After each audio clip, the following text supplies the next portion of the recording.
Good morning, everybody. Grace and peace to you from our Lord Jesus Christ and all the saints here in Central California.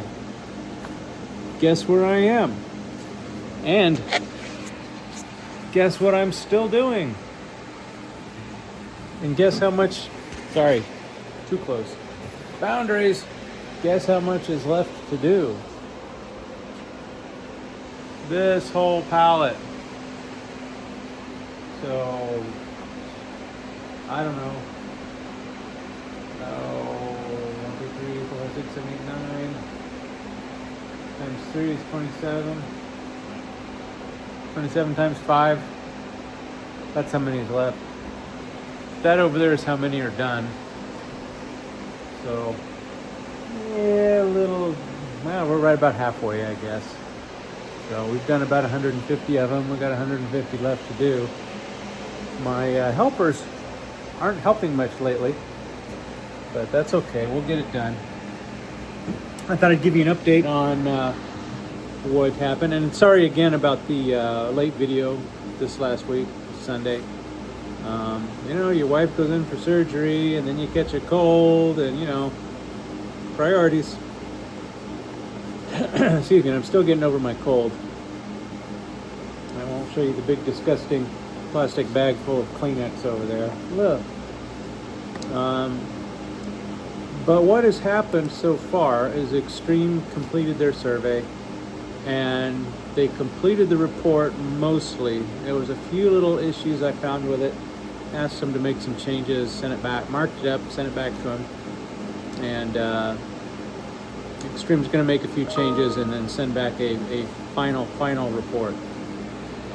Just give you a little look-see at what they did here. Make sure you guys can see that. This is what they sent back. This is the AP density we're going to need on the first floor of the hospital to support real-time location services. So there's a couple places I told them, hey, we don't need APs in these rooms here at the end of the wings, because these rooms are basically my rooms. So yeah, you come in from the outside, and there's a big HVAC unit right here in this empty space. And I let them know, yeah, we don't really need an AP in that space. So yeah, normally what you do is you see, why am I disoriented here? Oops, sorry about that. Are you still seeing it? There we go. So, come out this door, yeah. So normally you would come in this door here, or this door here, this door, or this door. You come in here, you come into this room, and then all the way back here in this back room, this little triangle, that's where the switches are located. And yeah, we could have an AP back there. I mean, we're not back there enough. We can always just plug into a switch if we need network access. Unless the switch is down, in which case we won't have wireless access either. So, not really needed. So I told him, yeah, let's remove those. And there was one other place I wanted him to remove them. Where is that? Oh, right here. Yeah, this wing up here, this is the third floor of the hospital, and this wing right here is it's what we call our medically guarded unit. So that's actually like a little mini branch of the California Department of Corrections and Rehabilitation. So these aren't really patient rooms. They are, but they're really more like jail cells. So they got metal doors and bars on the windows, and the patients, quote unquote, are locked in these rooms, and we don't want to have anything in the room that they can use as a weapon, or they're going to destroy because they're, angry about their life choices. So I did say, all right, let's move these out of these rooms. I just told them put it in the hallway, and recalculate how many would we need in the hallways. So I think we've already got about this many in the hallway. We've got, right now, they're right here. There's like one here, one here, and one here. And one here, and one here, and one here. So there's 6 of them in there now. So I don't know. I don't think we're going to need that many. It's probably just going to add, you know, one here and one here. Because we don't need real-time location in here. The only reason we want real-time location is for safety. And there is a ton of prison guards roaming around this area. So, yeah, I think we're safe in there. So that's what's happened right now.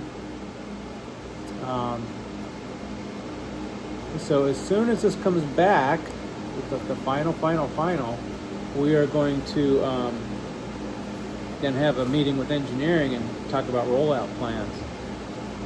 And one thing we're thinking about is how to name them, how to label them, and all that. And he just used, you know, just generic AP1, AP2, AP3, AP4. And we're going to do something a little different. We're going to go with a 3-letter acronym for the building it's in, main hospital, towers, surgical clinic, whatever. And then it's going to be followed by a digit, which is going to be the floor it's on. So if it's in the basement, here where I am, that digit's going to be a 0. First floor is a 1, second floor is a 2, third floor is a 3. You see where I'm going. And then the last digits are going to basically be the serial number, which is going to be something like C0123, or in this case of this one, P0693. So, and those last 4 digits are they're alphanumeric. But from what I've seen on all the APs, they're completely unique. So at least in, I mean, I'm sure they repeat over and over in other places, but here they're unique. So we're just going to have the last 4 of the serial number on each AP. And then what we're going to do is have engineering put these guys up, and then we're going to have them indicate on each AP just what the last 4 digits of the serial number that we put up there, or that they put there. And so it'll be like, let's say this one is P0693. They'll just write P0693 right there. And then we'll go through and we'll place these on our map. I have another map in XIQ-SE, known to all you OG Extreme guys as a net site. We've got the maps, the floor plans, and the APs laid out on the floor plans too. Not these are the new ones, but our old ones. And we can use that to do predictive wireless coverage.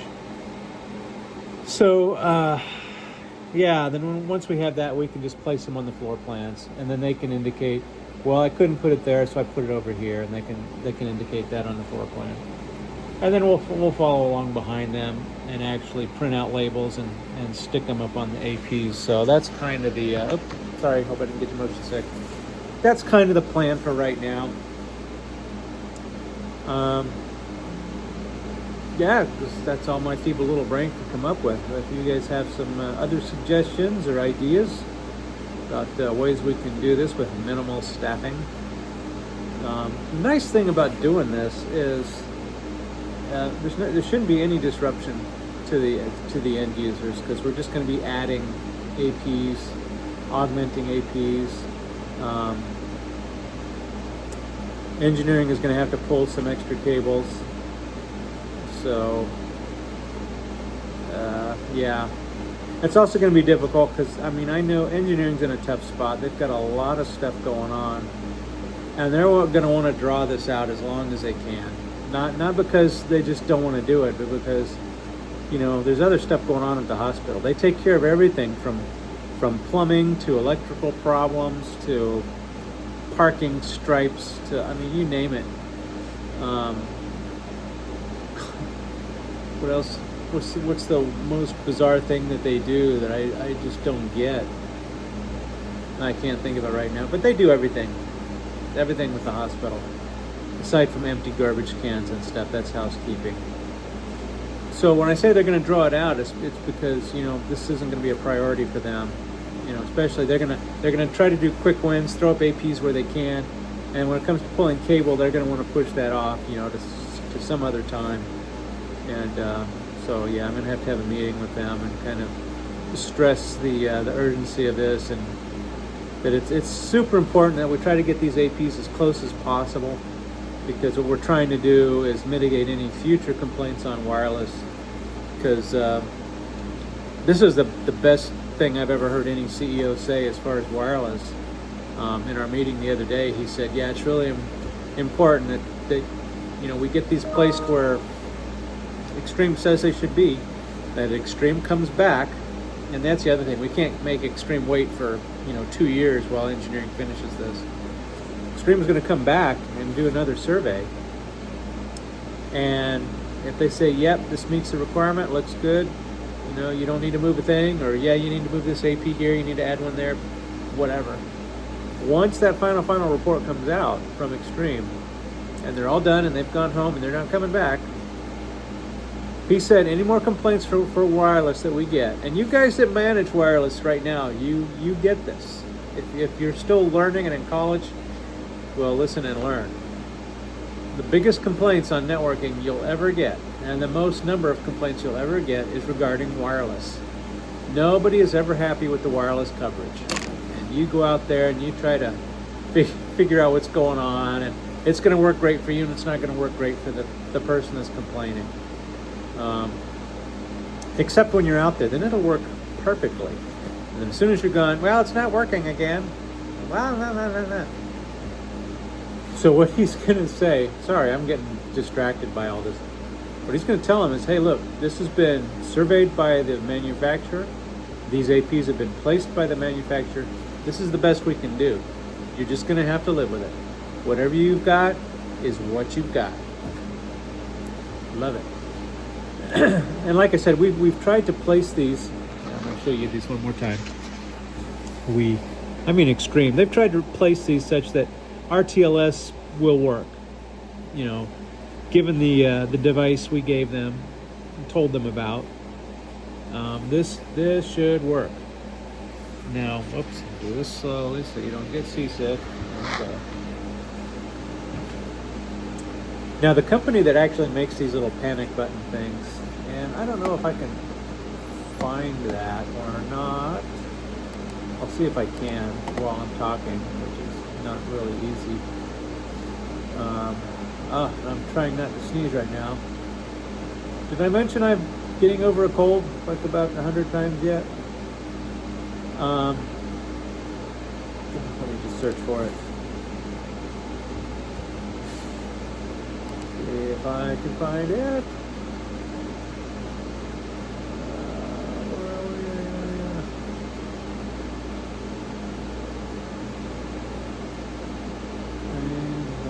Survey.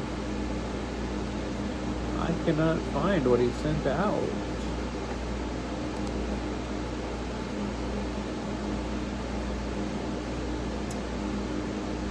I really wanted to show that to you because it had the make and the model of that little wireless panic button.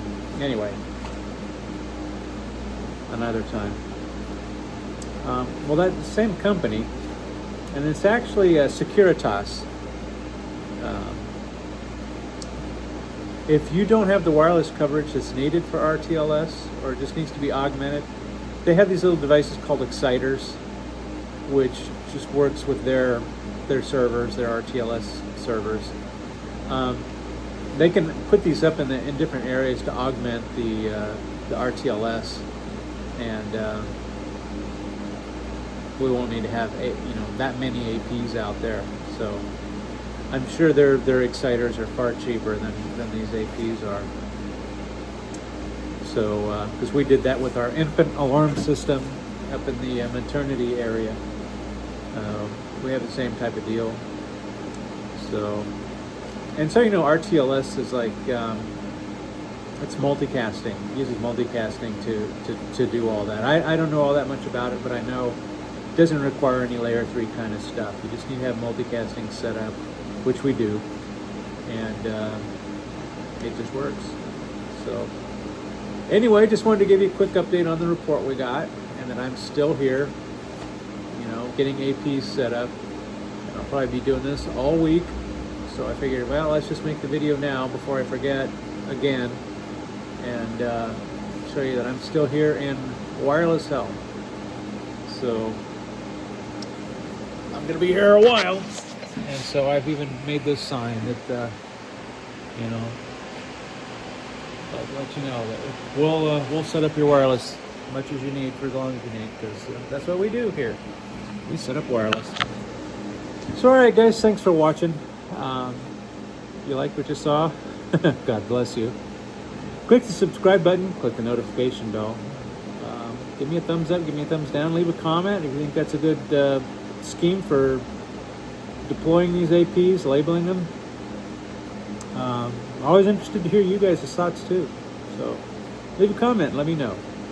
And as always, God bless. We'll see you next week.